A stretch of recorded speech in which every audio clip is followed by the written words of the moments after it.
What's going on, everybody? Today I'm going to show you a quick little tip on plastic repair.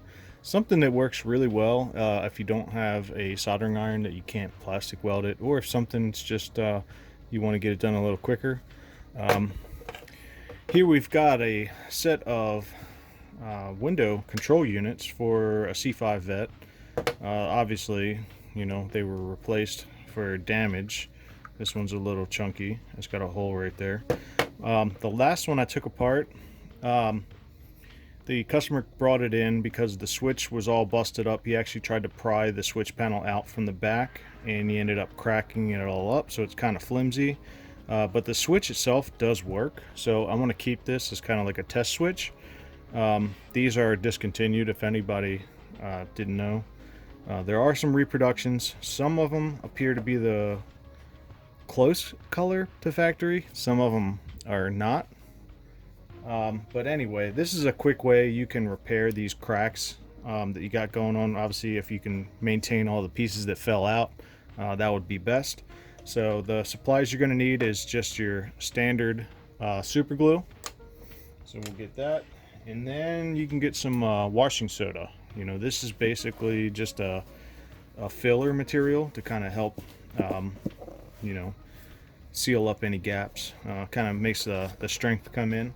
So basically all it is just like a powder. You probably could use pretty much any kind of granulated product.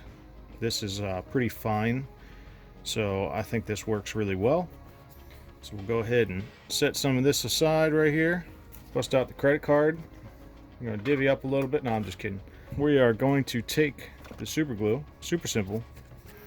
I'm sure you probably already figured it out. So we're going to apply some super glue. Oh, this is a brand new one. Gotta bust this one open. Take a brand new super glue. The last one ended up running out. So while I got a new one, figured I might as well do a video on it. So obviously this right here is not going to work. It's even cracked along the membrane, but we're not worried about that. As long as the switch works, it'll make a good test switch. So we'll try and slowly squeeze out some super glue. Here we go, without going too crazy here. So we'll run some super glue along the seam.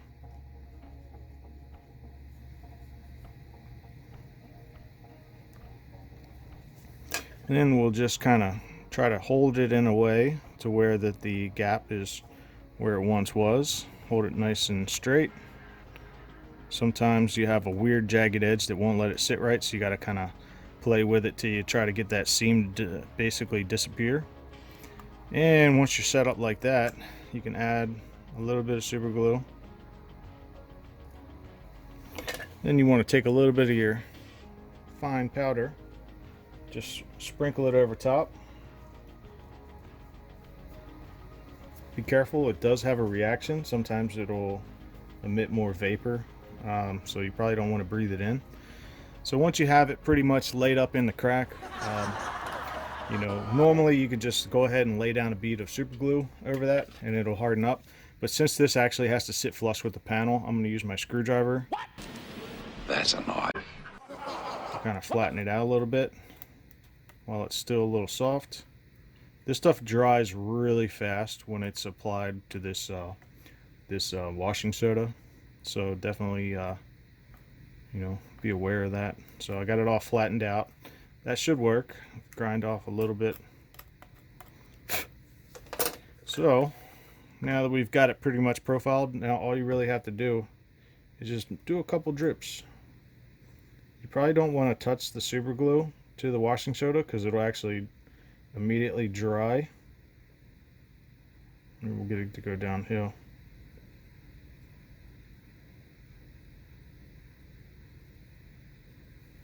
There we go. A little bit more.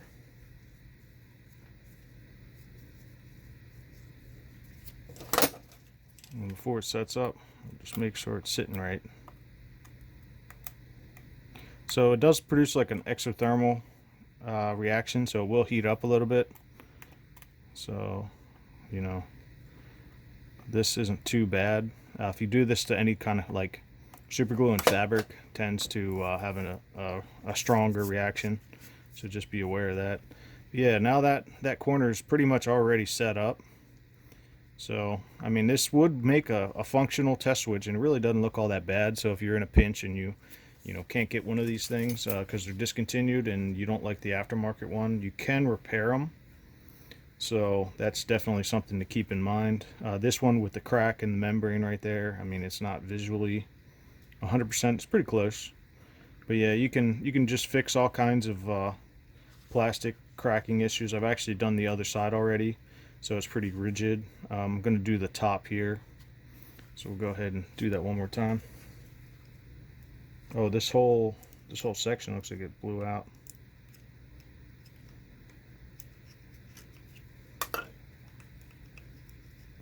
Should be able to take this whole piece off.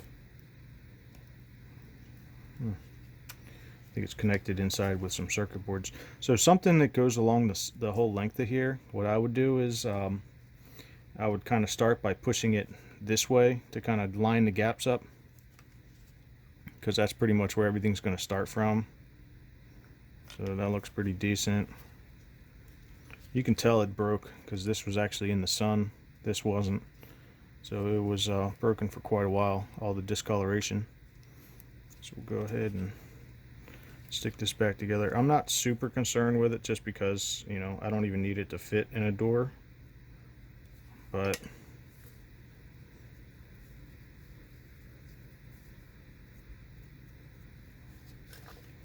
it's definitely pretty decent. Pretty useful. I mean, that's pretty much already set up. So we'll continue with it. Do this side.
Yeah, look how fragile that is.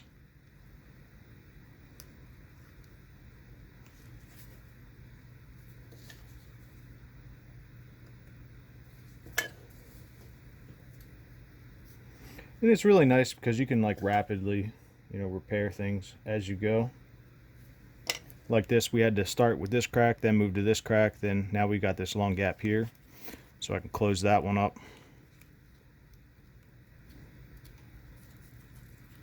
Just like that. And you can kind of stitch it back together the way it's supposed to fit, which is really nice.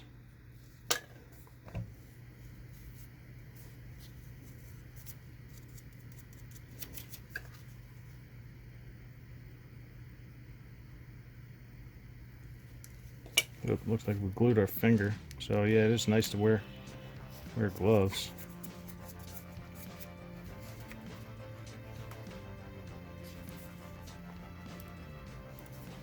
We got some super glue already sitting there.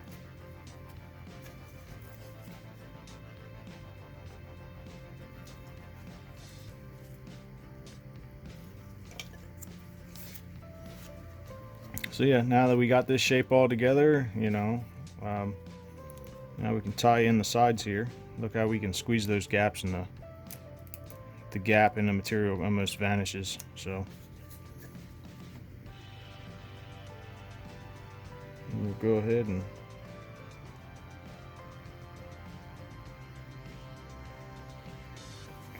finish it up.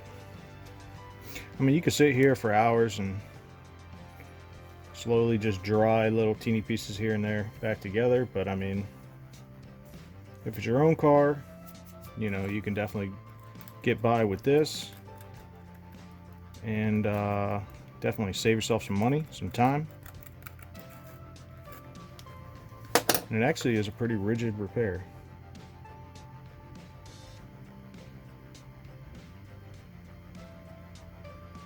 This stuff basically just turns to like a rock. So the material, not the country. But yeah, so that's pretty much the whole switch. You know, you just saw me glue that, but I mean, already it's very rigid. I mean, I could you know, let this sit for 30 minutes and pretty much install it in the car. You know, I wouldn't recommend it as a repair for, you know, customer cars or anything, but you know, if you're doing something at the house, I mean, why not? You know, you can sit there and wait for your part. You can fix the window switch you have, make it to the car show, have a nice weekend, make the car trip, make your emergency road repairs, and yeah, it works out pretty good.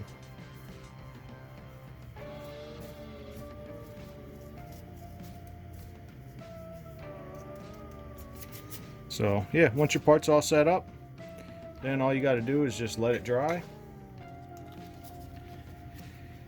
and you can just dust it off. Who put this thing together? Me!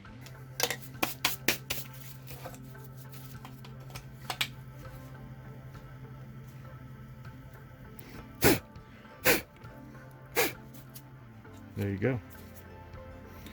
Fully functional test switch. Guys, hopefully you enjoyed that one, and hopefully it was useful for you. And don't forget to share if you enjoyed it, leave a like, and if you're new, don't forget to subscribe. So I appreciate you guys checking out the channel, and maybe we'll do some more quick tips if you guys enjoy it. Got some other videos that I've already filmed, but I just haven't had time to really go through and edit them. But yeah, we'll try to put out some more videos here in the near future for you guys. But that's about it. I appreciate you guys watching, and I'll see you guys on the next one.